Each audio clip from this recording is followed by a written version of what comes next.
Hey folks, welcome to Movie News Monday, where every single Monday live on Twitch, we talk about movies, TV, entertainment, everything else going on in the world of media. If you want to check out the broadcast live, head on over every Monday to Twitch and join us in chat where you can actually influence the direction of the show. If you're watching on YouTube, don't worry, just hit that subscribe button, hit that like, and leave a comment below letting me know what you want me to cover next week. But getting into this week, folks, we had quite the roller coaster go on regarding Jimmy Kimmel. This actually happened all in the span of since my last stream, since last Monday. Jimmy Kimmel was let go, or his show was suspended from ABC, and as of a couple hours ago, the show has been reinstated, and its first broadcast will be Tuesday night. Tuesday, September 23rd will be the return of, the show with Jimmy Kimmel. Tonight Show? The Late Show? Jimmy Kimmel Live. It's just called Jimmy Kimmel Live? Throughout this entire thing, I didn't even put two and two together that his show didn't have like a late night title. Anyways, folks, this has been such a roller coaster, and I'm sure that you have seen a million different takes regarding it, and don't worry, you're about to get your million in first. But we're gonna talk through the events of what the hell actually happened, because this was a crazy week, and it was just a week. I know it might have felt like more. Folks, this Movie News Monday is absolutely jam-packed, and the first story of the day was regarding everything that happened with the pulling and reinstalling of the Jimmy Kimmel Live show. So we're going to have that be its own video. It was a lot to cover, so please go check that out. And now on to the rest of Movie News Monday. Folks, we're going back to Camp Rock. This is real. This is me. This is absolutely out of nowhere. Jonas Brothers and Walt Disney announced that Camp Rock 3 is happening. This is going to be a direct-to-streaming Disney Plus movie, and we have the Jonas Brothers and the mom from Wizards of Waverly Place returning. Demi Lovato is attached as a producer and will be involved as a cameo, but she is not set to star in the movie. It is primarily just the Jonas Brothers and a fresh face of Disney stars. This is random as hell. I know that the Jonas Brothers are back, and I know that they're making music again, and I know that they're happy to be back in the world of entertainment, but this just felt random as hell. Will you be watching Camp Rock 3? Do you think that she's gonna be really good at the piano? Wow. She's really good.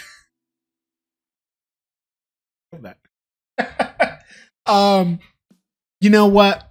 This is the part 3 that I was waiting for. This completes the trilogy, and I'm very excited about. I have no idea why this exists, but here we are. Camp Rock 3 coming next year, I believe. They're filming right now. I don't understand it, but it's happening. Speaking of threequels, completely out of nowhere, announced for December 23rd, 2026, Angry Birds The Movie 3. Angry Birds Movie 3? The Angry Birds 3 movie. The third Angry Birds movie is coming.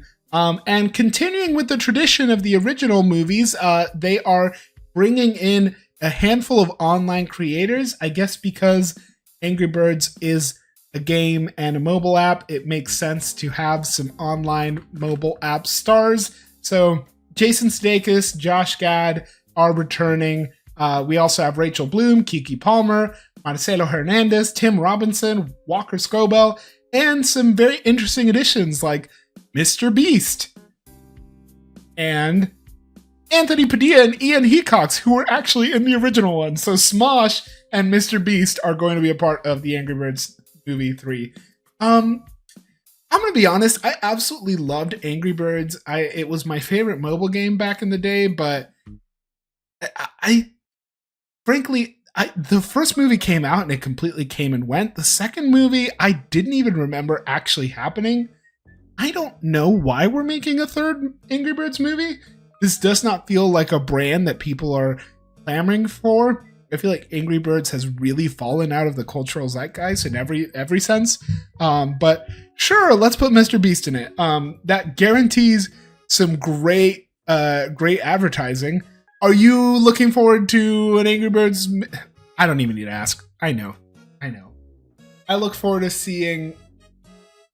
Maybe we'll do a try not to cringe with the trailer when it comes out.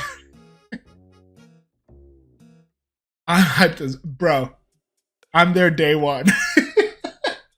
Now, folks, we have talked about how Discovery and Warner Brothers are unmerging, and every other major studio is frothing at the mouth for the opportunity to own Warner Brothers, especially coming off of their massive year this year with hits like Sinners and Weapons and so many other successful entries like Superman. Warner Brothers is having a great year. Netflix is the newest champion to be throwing their hat in the ring.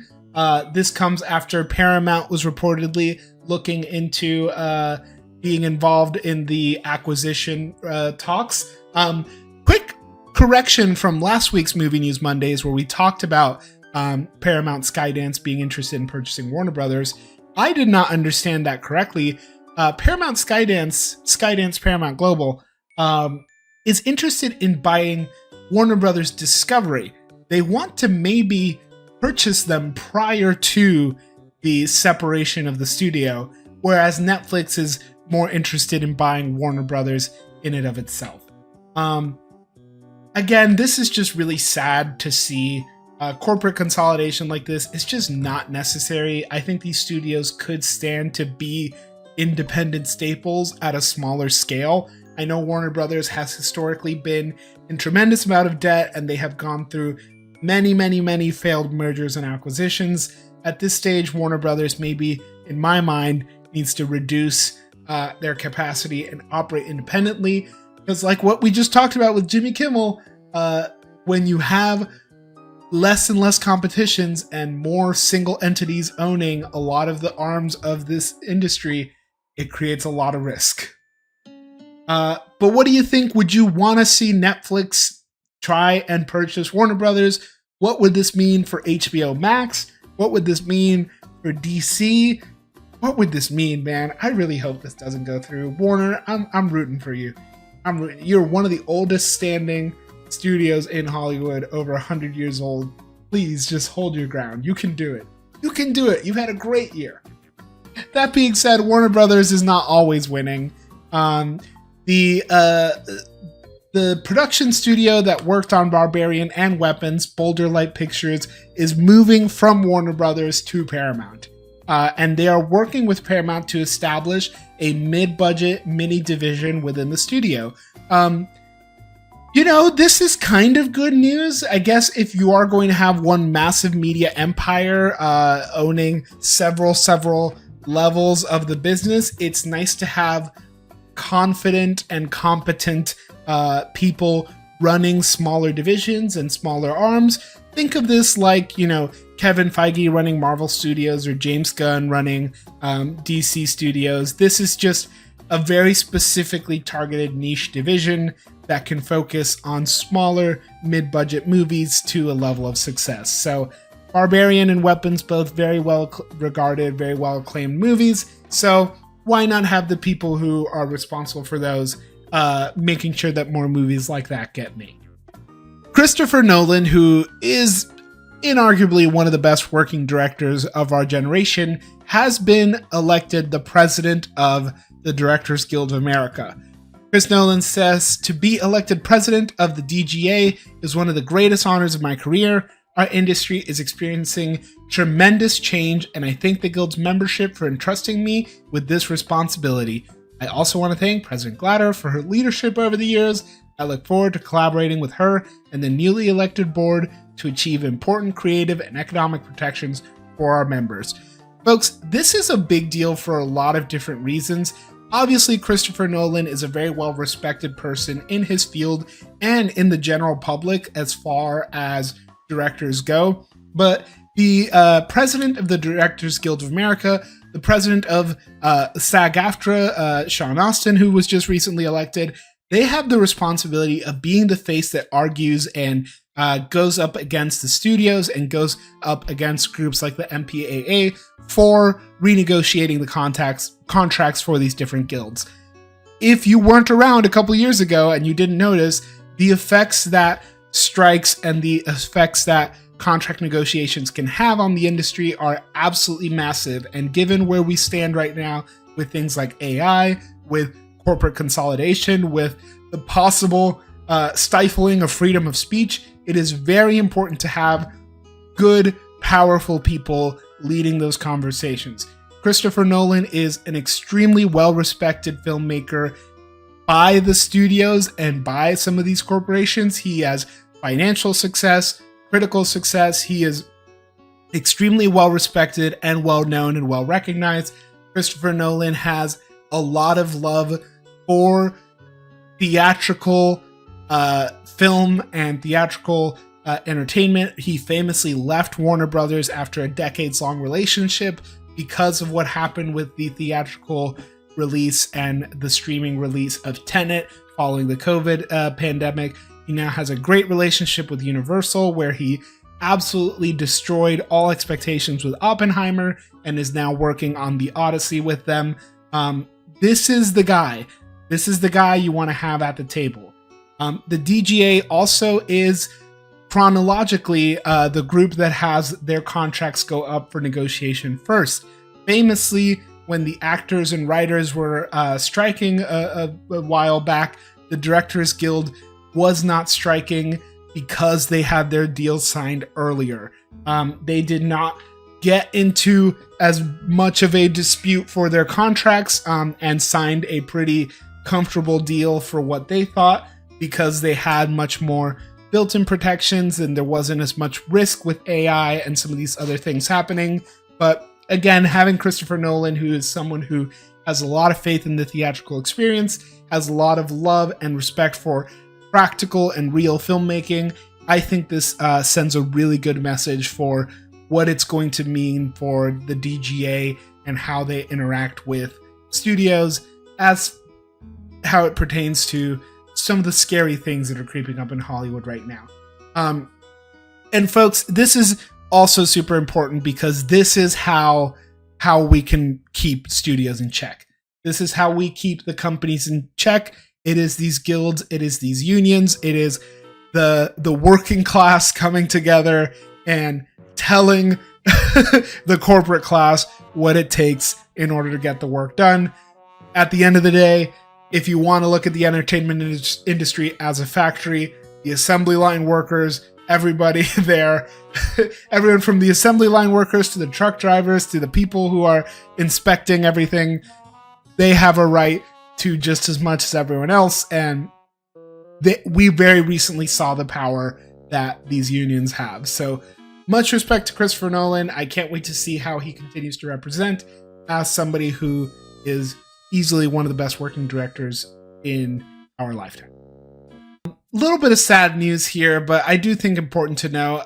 Longtime Walking Dead script supervisor Amy Blanc has passed away after a hit-and-run crash. The suspect was arrested. Amy Blanc was an extremely well-respected veteran of film and television as a script supervisor. She worked on the entirety of The Walking Dead. She worked on Catch 'em Fire and Loki and a lot of other different shows. She was a legend in the Atlanta filmmaking world. And unfortunately, this accident, this hit and run, took her life. I had the privilege of meeting Amy at a event at my university when I was a film student. She came in between seasons of Walking Dead and hosted a workshop on her own off time.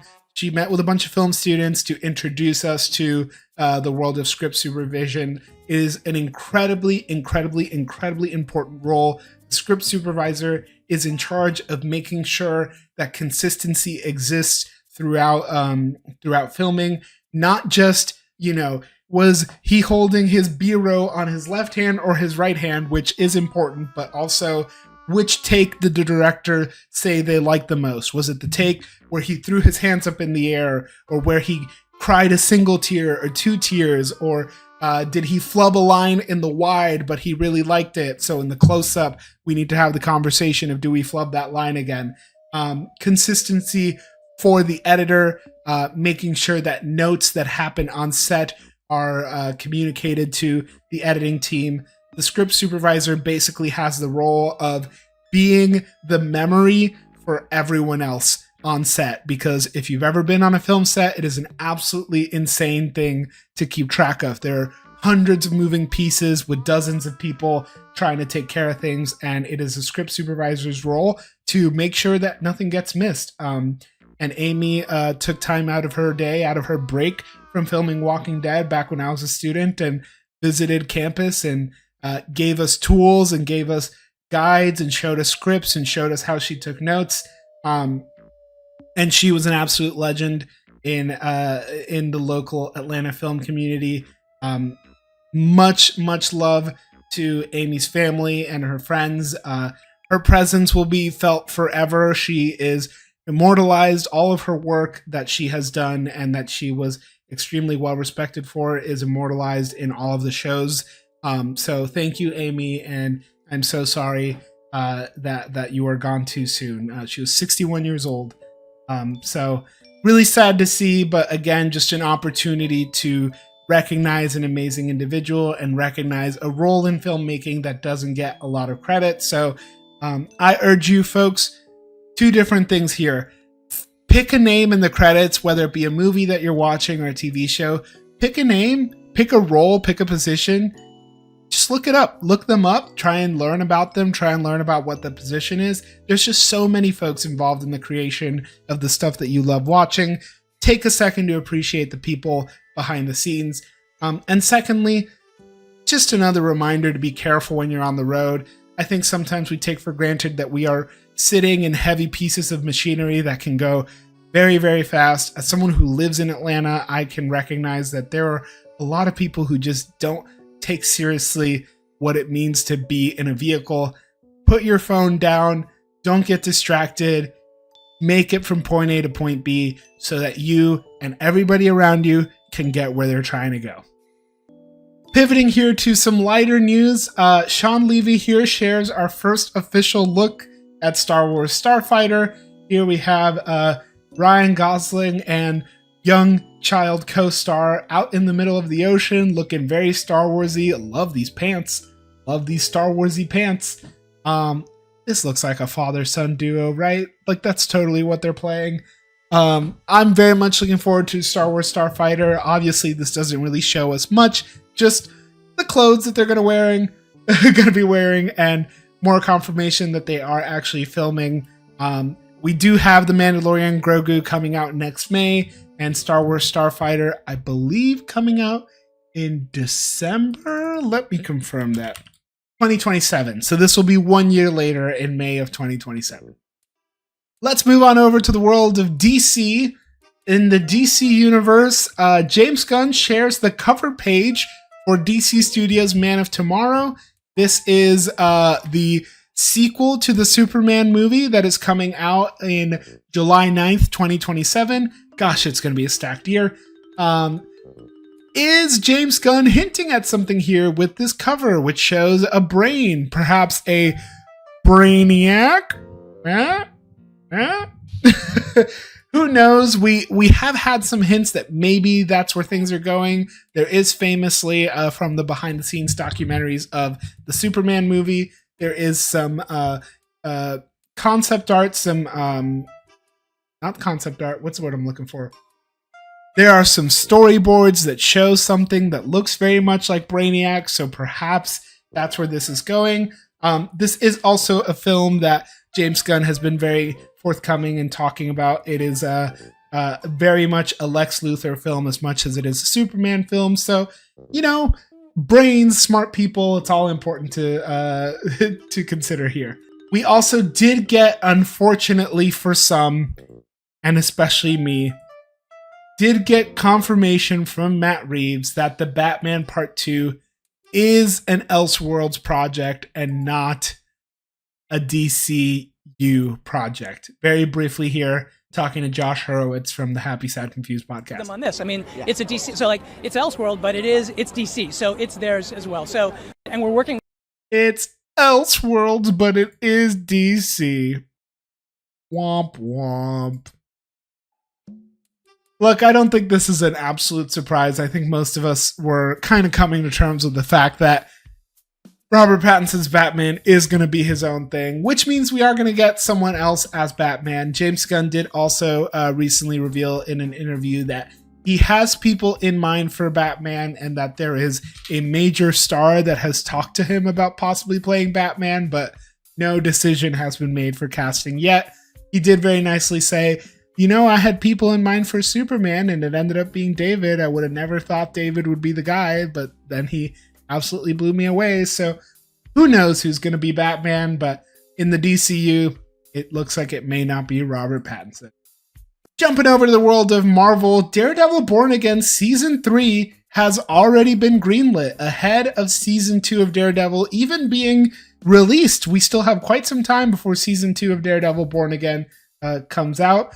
Season 3 has been confirmed and it will begin shooting next year. IGN broke the news, and if you needed any confirmation, the Kingpin himself, Wilson Fisk actor Vincent D'Onofrio, seemingly confirmed it by just tweeting out 3.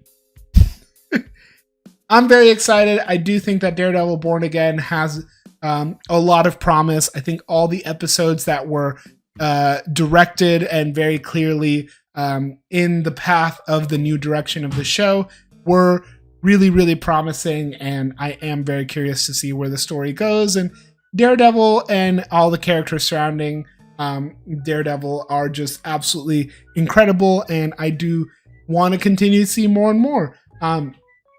Charlie Cox, Matt Murdock, Daredevil does officially have the longest screen time out of any character in the MCU, and with confirmation of Season 3, that just gives him a little bit more time. So is Daredevil the main character of the MCU? I'm going to say. Couple bits of Spider-Man Brand New Day news. Tom Holland spoke on filming Spider-Man Brand New Day and says it feels like a rebirth. It feels like we aren't making the 4th movie. We're making the first movie in the next chapter. This is a rebirth. This is something completely new. I really appreciate this take, and frankly, it makes sense. The Spider-Man Home trilogy was 100% an origin story. It was the entire origin story of Spider-Man, of who we really come to know and understand as Spider-Man, wrapped up and spread out throughout 3 films. It wasn't the suit, it wasn't the powers, it wasn't everything he accomplished with the Avengers and everything like that. His origin story was just going through all of that experience. So looks like Spider-Man Brand New Day really is going to be a brand new day. It is reported that Tom Holland is taking a break from filming after a concussion. Now, let me start by saying that the initial report came out from The Sun, and The Sun is not a very reliable news source in the world of entertainment. For us American folks, The Sun is akin to maybe if you take like the New York Post and marry it with TMZ. It is not the most reliable place to get your news from in the UK. It's kind of closer to a gossip column than it is an actual news source. That being said, it is confirmed by Deadline that Tom Holland did suffer a concussion from a stunt. Him and one other actor were injured on set, one other stunt performer, and they were taken to the hospital and inspected for injuries. Tom was confirmed to have a concussion. He did appear at a public event. I believe yesterday he did appear at a public event for the Brothers Trust Foundation, which is his brother's charity group. He was spotted there with Zendaya. They did leave early because the man had a concussion. So he's okay, all things considered. That being said, he's taken a few days off of set to recover. Folks, a concussion can be an extremely serious thing. Even a minor concussion, it is important to take it serious. So hospital makes sense. Taking a break makes sense. Look, I think nobody wants to see this movie more than me, except for maybe Tom Holland. And I will say, I hope the man is taking care of himself and his body, because he really seems to care about making sure that all the fans get the best version of Spider-Man.